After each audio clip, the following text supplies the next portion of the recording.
Alright, the Pythagorean Theorem. What is it? It is this. For a triangle that must be a right triangle. Alright, so the triangle is a right triangle. The side opposite the right angle is called the hypotenuse. Hypotenuse. What does that mean? Opposite. Opposite there. And then the other two sides are the legs. So we got a leg here and a leg here. The legs actually make an L. That's one way we can remember this. Let's actually make it. So leg and leg. They make an L. So it's pretty cool. Many centuries ago, Pythagoras discovered it. He knew that he could find the sides, and he found the theorem to be a squared plus b squared equals c squared. Okay?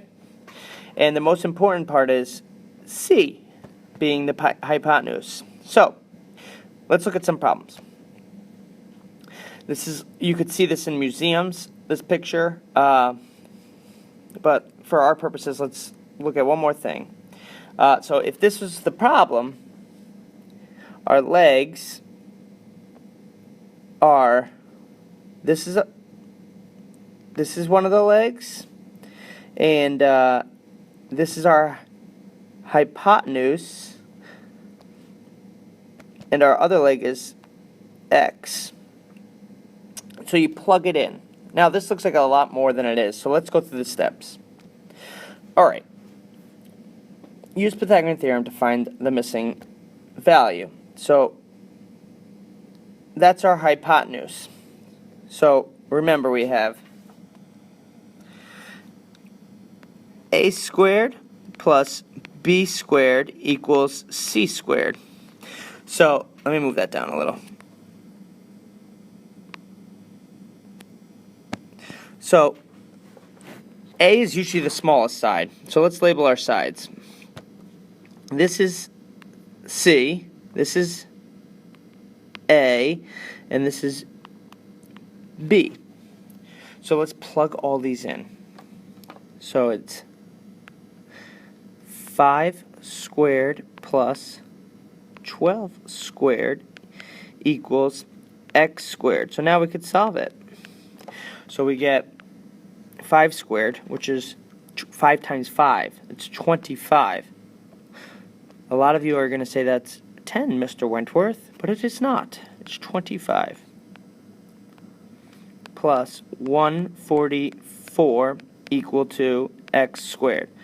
So let me copy that and put it over here. Alright, so let's solve this now. What is 25 plus 144? And that's 169 equal to x squared. Now we have one more step.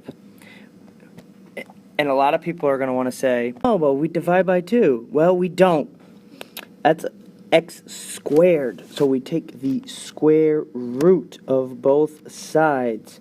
There's actually 2 answers here, but we're only concerned with one because we cannot have a negative side.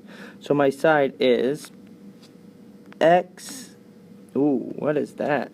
X equals, and the square root of 169. This would be positive 13 and negative 13, but we are only concerned with the 13. So x equals 13. Great! Let's go look at another one. So again, let's look at our sides. So we got to identify what we have. So I'm going to identify the hypotenuse first. And the hypotenuse is always the side that's across from here.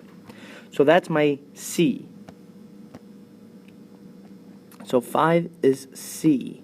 And we've got to remember that it's A squared plus B squared equals C squared.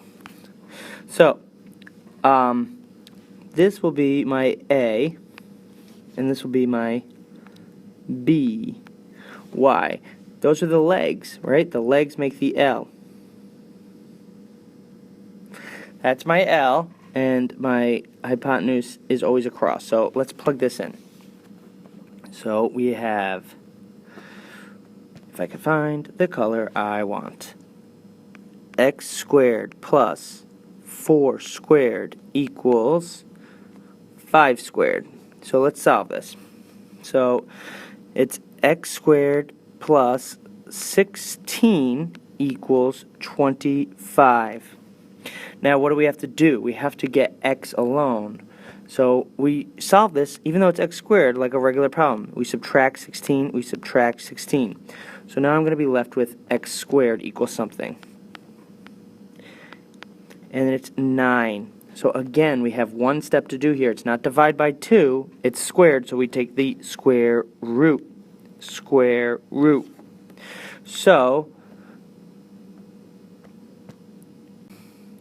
x equals, remember, there's two answers here, plus or minus 3.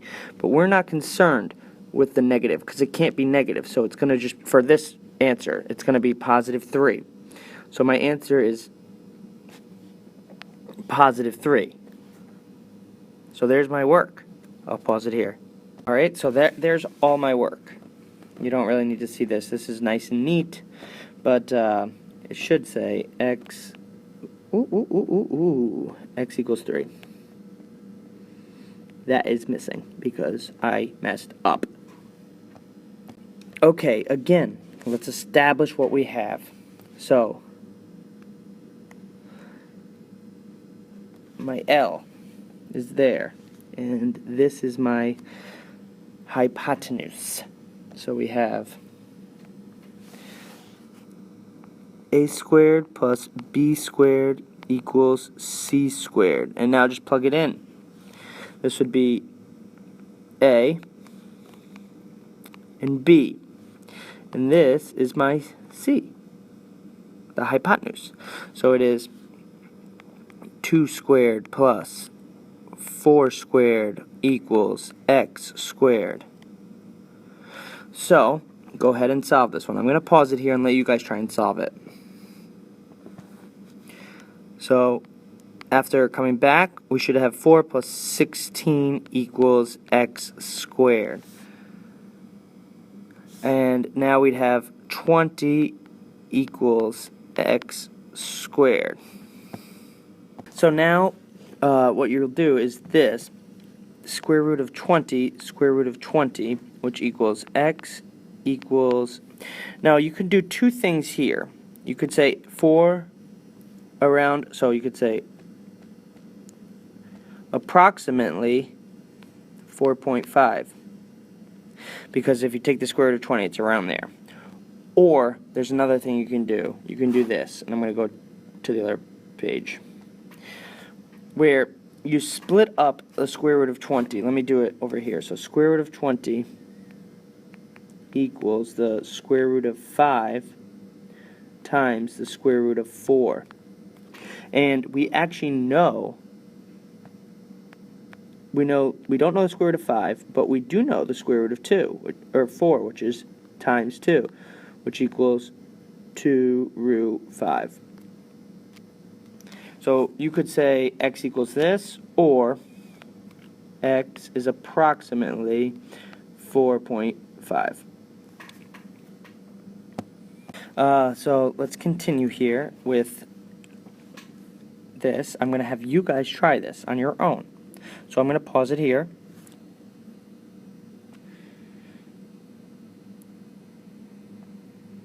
And here's your answer.